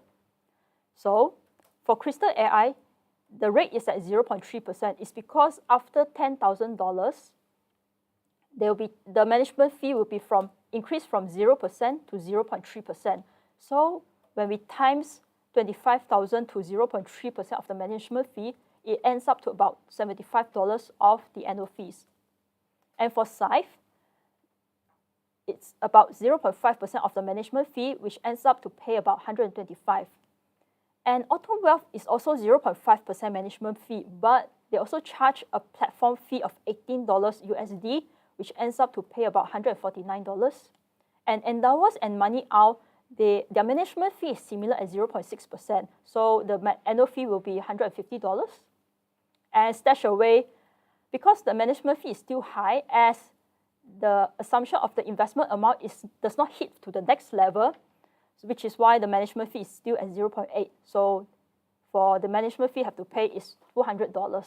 So this is another comparison of management fee that you have to pay, assuming the amount that you invested on the platform.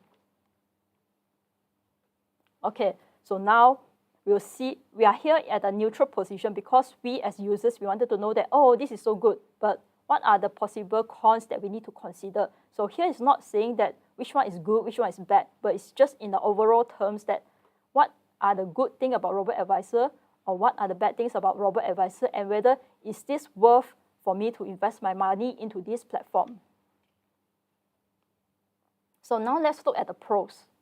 So first off, it's definitely convenient because it's a very easy onboarding process compared to the traditional way where we have to go to their office, fill in the forms, and then wait a few days to determine whether our account can be opened or not. And also, the costs are much lower compared to the traditional pathway. And as Jason has earlier mentioned, that they look at diverse assets to build up the portfolio. And also, it's 24/7 access because it's installed onto your phone as an app, so you can access to your account at any time. And also, it's another automated way to invest your money, because he has mentioned that the portfolio are being rebalanced automatically every 6 months. And now let's look at the cons. So first thing, there's limited personal interaction. So you can see that some of the robo-advisor platforms, they do not offer access to the wealth advisors, but some do offer, such as Syfe and also Crystal AI if you are an accredited investor, and also Auto Wealth. And the investment choice for some of the robo-advisor might be narrow, so further investigations need to check into it. And also sometimes because there's a lack of human touch, so sometimes they will say that, oh, this is your risk level, so maybe you should invest according to this portfolio. You have higher risk tolerance, so you can invest a much more higher growth portfolio, which is the explanation for this one. And some platforms, they do not offer customization, unlike Syfe, where they offer some customization according to your needs. So you should further investigate onto each of the Robo-Advisor platforms. And also, the performance might be limitations. As you can see that some of them, they just look at passive investments, such as they invest into the ETFs, where they follow the index. So they may not generate a high return compared to invest into equities. And also they depend on technology. So should there be having any technical glitches or outages, you might have trouble to access to your app or to the platform. And also to generate the platform, they also rely on the algorithm. So how does the algorithm works for every Robo-Advisor platform? That is something that we are not sure, or maybe can check out with the Robo-Advisor platforms advisory. And finally, security concerns. This is something that investors should also look at into the platform to see that how they manage the money or how they manage your personal information. Okay, so now, other than Robo-Advisor, we'll compare between Robo-Advisor and also DIY investing. So now let's look at the pros. So for Robo-Advisor, these are the pros that has been earlier on shared. But for DIY investing, the best thing is that you can personally customize the portfolio. And also there might be higher return because you're actively managing it based on, if you're learning value investing methodology, you can use that investing methodology to see how you can create your own personal portfolio. And also you have more control to decide that what do you want to put into your portfolio. Now, let's also look at the cons. So the customization for some of the platforms might be limited, where it's a one-size-fits-all. And also, some of the platforms also has limited professional advice, and also the performance might be limited, as we mentioned earlier. And how about DIY?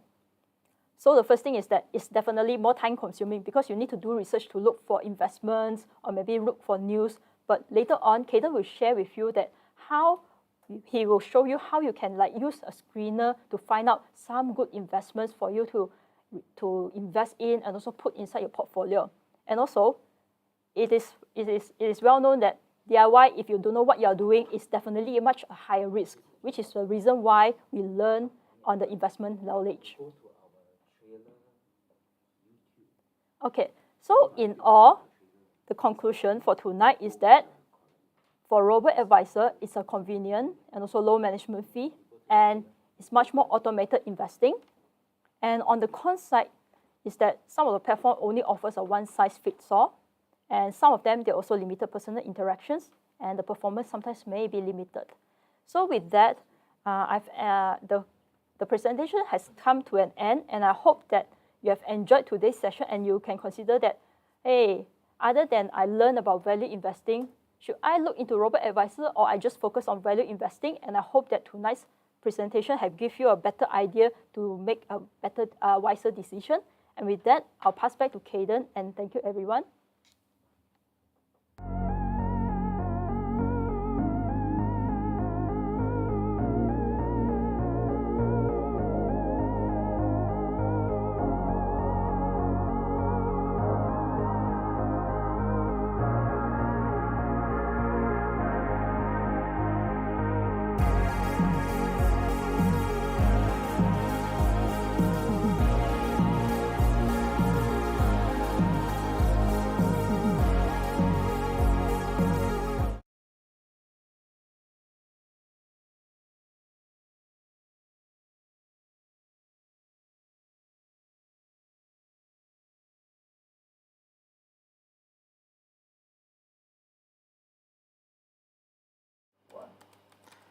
Hi, ladies and gentlemen, welcome back. I already shared my screen, right? My colleague, can you just double confirm? Yep, very good. Now, just now Hillary talked about this, which is very important. But before I start, I just want to share that, remember, Syfe is a different entity from us, and then what a key reason we want Syfe to come and speak because me, myself, including myself, and how should I say, what do I mean, me, myself, is Caden, myself and Hillary, we are not very familiar with robo-advisors. Even sometimes we do the research, we can give you some generic comparison, but we cannot give you the detail because we are not working in the robo-advisor. So this is what we have done. So if you look at the slide over here, you should be able to see, right, a comparison whether you want to use robo-advisor or you want to do DIY investing. Both has the pros and cons. But later I'm going to give you a very simple framework, right? A simple framework. But before that, I just want to let you know that I do not use robo-advisors. Yeah, doesn't mean the robo-advisor is bad. So for example, if I do not eat durian, right, doesn't mean that durian is bad. Okay, it's just that I don't think durian is suitable for me. So you have to ask yourself which is more suitable. So I'm going to give you a simple framework, but before that, this is the slide that Hillary has presented. And let me just highlight this. This is the second time that I'm saying, right, because Hillary has repeated this for the first time. Now, I just want to let you know, if you're doing it yourself, which is the previous slide, DIY. So if you DIY, what do you save? You save money. You save money. Yeah, because you're doing it yourself. You didn't outsource. You're doing it yourself. So you save money. But because you're saving money, you're also using time. So you have to ask yourself, do you want to save money or do you want to save time? Right? So this is very important, right? So if your objective is to save money, yeah, then it's DIY. But remember, right, if you do DIY, then you need to know what you're doing. Because if you DIY and then you don't know, you end up losing money. So be very careful. Nothing is perfect. Yeah.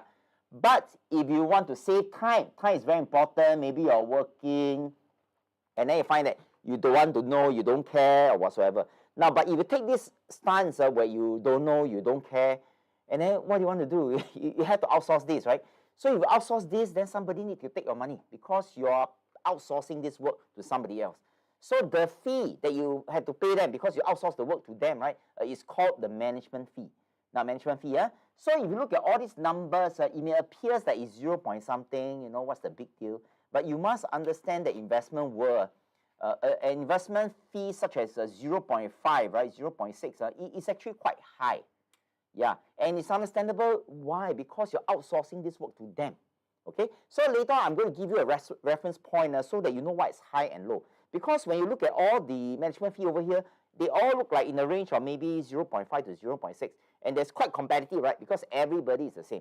So if you look at the management fee of all the different robo-advisors, you may form a certain opinion, right, that 0.5 and 0.6 is the norm among the robo-advisors, which is true as of this slide.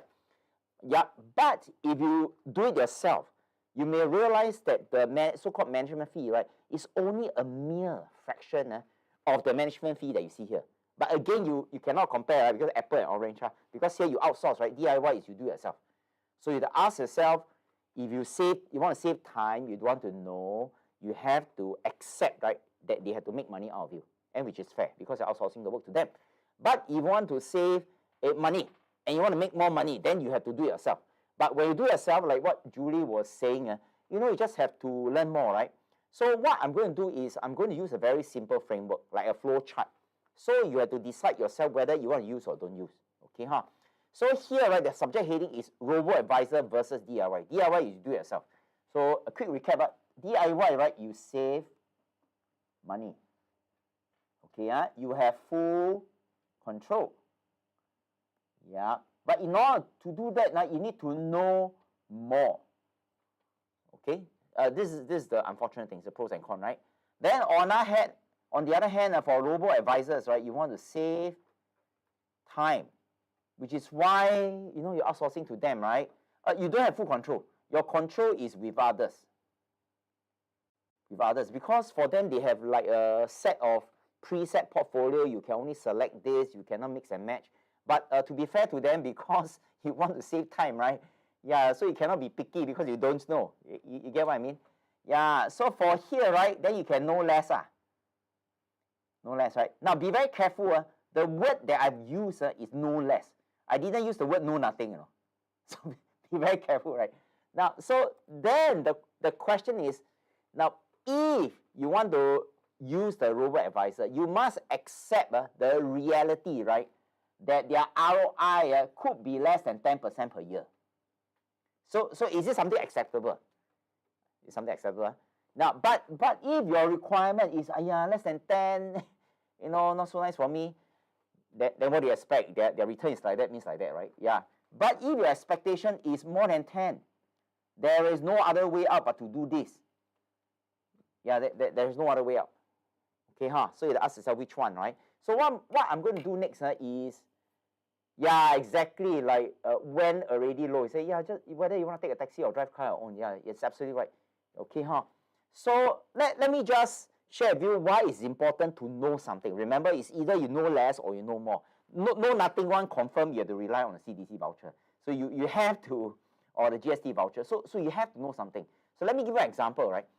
This is a slide that talks about one ETF fund called ARK Invest.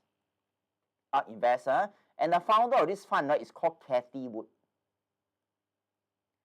Yeah, during the bull market in 2001, right? Not 2001, that was .com. 2021. Yeah, 2021, she was very popular, She was very popular because all her funds always like to use this word called disruptive. It's very disruptive. This fund is that disruptive, that fund is very disruptive. And then during 2021, remember, 2021 is the bull run. And in the bull run, everybody is a genius. Any company that loses money, and share price also go up. Okay, so in other words, if you don't know, not that you know less, you don't know, and you watch a YouTube video. By the way, there's a YouTuber who's very famous, right, in the social media world. He keep promoting about Cathie Wood.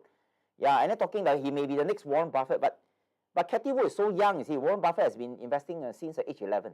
So let's come back to here, right? So if you are very smoked by disruptive because you know very little, it's quite dangerous. Let me share with you one of the fund which did very well during that one single year, which is the bull market. Remember, where everybody's a genius. So that fund, right, is called, let's say, an ARK, right? ARK Innovation Fund. Innovation Fund. So pay attention to this management fee. Can you see this management fee? Just now, the management fee for Robo-Advisors was about 0.5% to 0.6%. So can you see this 0.75? Now, don't be fooled by 0 point something. Don't be fooled. You must compare relatively. So you see the Robo-Advisor 0.5, 0.6, and this fella, right, is so much higher. So what does it mean? If you park your money with a fund where the management fee is significantly higher than the rest, then you must understand that most of your profit is being eaten by the management. But what to do? You leave the money with them, so you have to accept this, right? Yeah. So, and then pay attention to this ratio called expense ratio. Expense ratio, right? The higher it is, 0.75 is considered high. Yeah. Later I show you low. Low is 0.03. Yeah. So in other words, 0.75 is many times more than 0.03. Yeah. But this is DIY. This is you outsource to other people. So you have to ask yourself. Remember, the moment you outsource somebody, you have to accept that somebody is going to make money out of you. Okay? And if you do it yourself, you keep the money all to yourself. But you need to know more, you see. Got it, Yeah, so who is the YouTuber? Okay, I think better to mention me. So let's come back to here, right? So can you see this part about what is the lowest fee for S&P 5 ETF? Can you see, VOOIVV, the lowest management fee is 0.03. But if you compare to this 0.05, it's really, really low. It's only a tiny little fraction, right, of 0.75. Got it, So remember, if you pass your money to someone like Cathie Wood, then she will eat your 0.75. Yeah, if you do it yourself, then you take 0.03. But that is provided you know, remember the knowledge, you know enough that, hey, S&P 500 is something that I need to do. But if you don't know, you end up parking the money to ARK, right? So let's come to here, right? Just to let you know that Warren Buffett, which is the #1 investor all times, he's not a YouTuber or whatever. Yeah, so I think we should spend more time listening to Warren Buffett than a TikToker, right? So Warren Buffett, which is the #1 investor all times, you just need to YouTube, right? In the YouTube, you just type in the search box. You type Warren Buffett low-cost S&P 5 index fund. So he always say that, put your money in a very low-cost S&P index fund through thick and thin. And the reason why it's so is, if you look at this graph, which reflects the return of S&P 500, right, since 1965, the compounded annual return rate with dividend reinvested, right, is about 10.5%. So now the question is, whatever robo-advisors, nothing specific to one, right? So you ask yourself, whatever fund they call it, now remember, right? Whatever name or whatever sexy name they call it, whether it's exposed to China, whatever country, right? It doesn't matter. All you make $10 from Tesla, you make $10 from Sheng Siong. The $10 all smells the same. So don't be fooled by the sexy name. So in other words, the key thing is you want the money, regardless of where it comes from. So in other words, you ask yourself, can robo-advisors, whichever robo-advisors you know, can they beat this 10.5%? It's a yes or a no. There is no gray area. So if it's yes, then maybe robo-advisor is a good way, taking into account that you have to pay the management fee, right?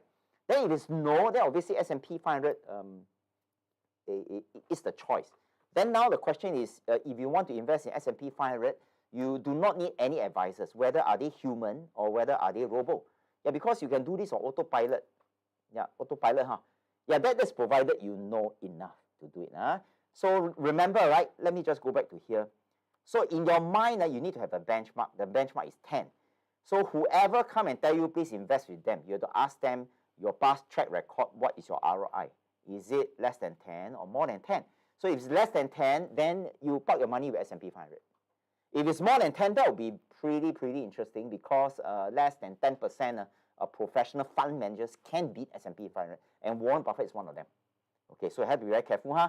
So let me just share with you, but assuming that you love Cathie Wood so much, you really like the ARK fund, you don't want to hear anybody else, to you, she's the role model. But let's look at the reality, right? Because numbers don't lie. Now, if you look at the comparison of the Vanguard S&P 500, so that's the blue line. Yeah, so we do a comparison with the same time zone, right, from here to here. Now, ARK Innovation, which is the ARKK, right? Can you see this is the yellow one? Yeah, so here, S&P 500, big ARK, right, is always superior, right? Superior. Now, bearing in mind that if you park the money with ARK, you are paying much more and your return is less. Okay, huh? So can you see here? Yeah, this part is the 2021 zone where everybody's a genius, right? Yeah. So can you see the fund goes up? The fund goes up is because there's a lot of social media exposure of the fund. A lot of YouTuber, TikToker talk about her. She always thought, put money with me. My fund is disruptive, is innovative, and so on. Now, let me just highlight this term called disruptive, right? Now, we have to be very careful about this term called disruptive, because it sounds so sexy that any fund, right, or ETF with the word disruptive, it seems like, oh, they're going to make money, but be very careful.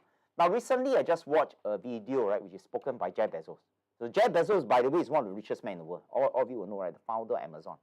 Yeah, so he said that in his life as running Amazon, right, especially for the past 5 years, he said that he has heard startup companies like to use terms like disruptive. I got this technology that I'm going to disrupt. And because it sounds so sexy, everybody pour their money into it, right? So Jeff Bezos, from his perspective, being one of the richest men in the world, he said that the key word is not disruptive, because disruptive is very generic. Yeah, so he said, to make it simple, another replacement word, now all the question you should ask is, what is the rate of customer adoption? Okay, let me just write this down. Let me repeat this. This is very important.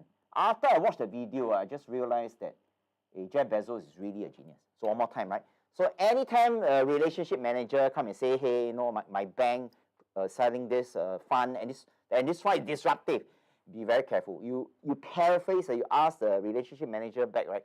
Your so-called fund, whatever technology is disruptive. Can you please tell me what is the rate of customer adoption? So in other words, is the customer adoption high or is the customer adoption low? So in other words, the technology or whatever you call it is only disruptive provided customer adopt this technology. So if the customer do not adopt this technology so-called, whatever beautiful words you use it, right, it's actually useless, right, because nobody is using it. So we have to be very careful. Be very careful, huh?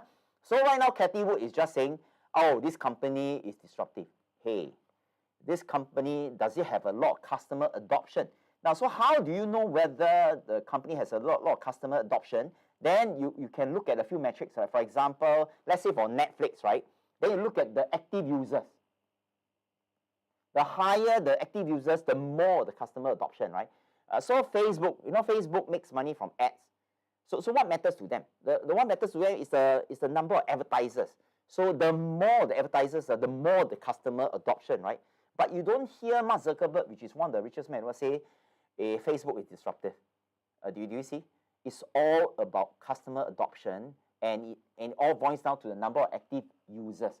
So if the number of active users shoot up, right, really exponential, then maybe there's a high customer adoption. Yeah. And remember, right, even if there is a high customer adoption, yeah, we also have to check, are the companies inside this ARK ETF, are they making money? Because, like for example, Grab, right? Grab may argue that I have a lot of active users, but the company is still not making money. Yeah, there are customer adoption, but the customer adoption, the number or the rates may not be enough to make the companies profitable. So we have to be very careful. And if you look at all these things, is Grab high customer adoption? Yeah, I have no idea. I have no idea. So that's a great question. And because I don't know, I didn't invest in Grab. It's not making money anyway, so I better stay away. So you come back to here, right? During the bull run, can you see? Everybody's a genius, right? So see what happens right now during the bear market. Can you see right now is going exponentially down? Now, in the long run, I have no idea which way it's going to go. Yeah, but I can just share with you because I'm quite old school, I'm getting old, so I think I better have invest in something that is more proven, have a good track record. So out of these two, I just share with you that I do not have any stake in ARK Innovation. Now, remember, doesn't mean that I'm right and somebody else is wrong. It's just that I don't like it. The numbers just don't give me some form of persuasion. Yeah. So, but I do invest in S&P 500.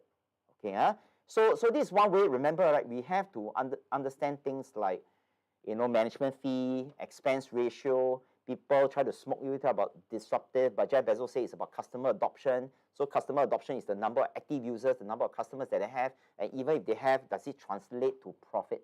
Okay, which is like the when already low is asking, right? Yeah. Okay, So what I'm going to do is I'm just going to end my part with something really important. Ultimately, you have to ask yourself, so if you don't want to learn anything or you want to know less, I think it's fair that you need to let other people make money. Robo-advisors, fund managers, whoever you call, relationship managers in the bank. But if you want to do it yourself, your expectation is more than 10. There is no other way out because there's no way for you to make money by doing nothing. Yep. Now, some of you may know, right, I run an academy called Value Investing Academy, or rather VIA for short. So my job is really to help people do well in investing, right? And our goal is to exceed 10%. Not because we are smarter than Warren Buffett or smarter than professional fund managers. By being a retail investor, we can do a lot of things that professional fund managers cannot do. So, for example, we can invest in small, fast-growth company, but Warren Buffett cannot do it. So sometimes our ROI may outshine Warren Buffett by a bit, not because we are smarter than Buffett. It's because Buffett fund is so huge, he has constraint. But for us, we don't have a constraint, so we have an advantage over Warren Buffett. Yeah. So, but of course, even though we have advantage, we still have to know what's happening, right? So you can see my colleague has really posted a link. So we are running 2 on-site. Okay, I have to clarify, not online, right? We are running 2 on-site masterclass, which is highly complimentary, and it's called a Value Investing Masterclass. We have been around for the past 13 years. We started way back in 2010, right? On the 22nd of February, which is on Wednesday evening. And then if you don't like evening because it's too rush, you can come on a Saturday, which is 10 a.m. to 1 p.m. so that we can see face to face. Otherwise, I'll be talking to you via a pinhole. So let me just share with you what you need to learn, you need to know. Now, if your expectation is more than 10 because you want to generate more income on, how should I say, more assured, right? So there's no other way out. You have to learn how Warren Buffett invests. You have to learn what is value investing so that you can generate 3 sources of passive income, even if you know nothing about investing. So you have full control. There is very little management fee because if you go through a broker, right, buy and sell, there's 0 transaction fee. Then the second thing is, of course, you learn how to invest with minimum capital. So there's one part good about robo-advisors such as Syfe or even brokerage firms such as iFast, right? Is right now you can buy fractional ETF. In the early days, you have to buy one whole ETF. For example, Vanguard S&P 5 ETF, one stock I think is about $100 US. Yeah, so if you're Pinker, right, you're serving the army 1 month, you don't have 400 plus US, then there's nothing much you can do. Yeah, but right now a brokerage firm that provides fractional ETF investing allow you to buy a fraction, like $50, $100. taking into account they want to charge you a pretty high transaction fee, huh? Yeah. So you learn how to invest with minimal capital as low as $100. But most important thing is, some of you like Julie, right? Julie is very experienced. I know her for many, many years. She already know that we collect monthly income by using this method called a cash flow option strategy. So we sell options. So this will allow us to create literally a cash dispensing machine every month. Yeah, but again, you need to know more, right? So you have to come. Yeah, so remember, upcoming on-site masterclass on the 22nd of Feb, 11 on March. Now, so to reward you, because you have to make an effort to come rather than online, right? So what will happen is you attend the class in which you have shared, and then at the end of the class, we're going to give you something in return, yeah, in appreciation of your precious time. So we're going to give you a hard copy of our national bestseller, which is called Investla. It's worth $33. Then at the same time, Starbucks, your next Starbucks coffee is on us. So in other words, we also give you a prepaid Starbucks gift card. In other words, we pay Starbucks $10 to store the $10 inside this. Yeah, so what does it mean? It simply means that you come, you learn something. At the end, in return, right, we give you the book and a $10 Starbucks gift card. So that's one. And then we also highly encourage you to bring your friends because, our Deputy Prime Minister, Lawrence Wong, is quite nice. He announced the GST voucher, whatever voucher to support. But I think we need to understand that the kind of support that he's providing, they are targeting a Singaporean who are struggling. Yeah, but the one that are maybe struggling a bit are the middle income. Like you're not neither rich, you're not neither poor, so you're like halfway through, right? So I think there's no other way out. So the reason why I talk about this, if you are watching this and then your friend don't know, just bring your friend along. That's harmless, right? Nobody is going to eat you up, right? So if you bring your friend also have the book and a $10 Starbucks gift card. So no money lose. And then because you make an effort to share this YouTube video with your friends, and so on. So what we do for you, if you bring your friends, right? Now, at the end of the session, for you who brought friends, we give you the book, the $10 Starbucks gift card. We also give you a $20 NTUC voucher. So the next grocery is on us. We also give you $20 of GV voucher. Wow, so what does that mean, right? It simply means that at the end of the day, if you bring a friend, not really you have this 43, right? Prices training. You also got $20 NTUC voucher and the $20 a GV voucher. Wow, so it's like our own very VIA vouchers, right? Correct? So we got CDC, GST, but we have our own VIA vouchers, which consists of the book, the $10 Starbucks gift card, $20 NTUC voucher, as well as GV voucher. And you just need to share the video, just talk to your friend over lunchtime. Yeah, okay, huh? So my colleague, I just need my colleague to maybe post the link again. So remember, my colleague has posted the 22nd and 11 March, but I will need help to post it one more time, pin the post as well. And then she has also posted, kindly email inquiries at myclinics.com. In case these 2 dates you're not free, you want other dates, we will keep you in our mailing list. Okay, so thanks, Julie. Julie said must learn the cash flow from Caden is open. VIA first, I guarantee you'll be very confused afterwards. Yeah, very good, huh? So Julie is really very nice to us. We said it's very important you learn from us so that later on you have more clarity. Okay, so the 2 links are there. Now, so before we end off, I just want to thank Jason from Syfe because even though his presentation is maybe about 30-35 minutes, actually we spent the past 2 months trying to fix a date. Jason very busy. They got 1,000 users. Oh my goodness, that's really huge. And then eventually Jason, only at time on the Valentine's Day. Oh my goodness. So I think the first one I want to thank is Jason, and of course he's representing Syfe. And the next person I want to thank, I think, is Hillary. Hillary, as much as she can, she take a neutral position. She put all the different robo-advisors. And, Hillary being Hillary, she's very scientific about things. And then, okay, these are pros, these are cons, have to think through this. Yeah, so for me, sometimes I get too excited over things, right? Excited over things. Yeah, so I share my personal perspective. So remember, if you want to outsource, no other choice, other people, robo-advisors, whatever. If you want to do it yourself, you want to make more money, there is no other way out. Yeah. Okay, so with that, ladies and gentlemen, I appreciate all of the time. We are coming almost to 2 hours. So just to let you know that you are watching this deep dive via our company, and our company is called VIA, which stands for Value Investing Academy. And our mission, right, is as much as you can, we want to help you because we care to make you a better investor. So with that, ladies and gentlemen, thank you all. So have a remaining few hours to celebrate Valentine's Day, and I shall see you soon in our next deep dive.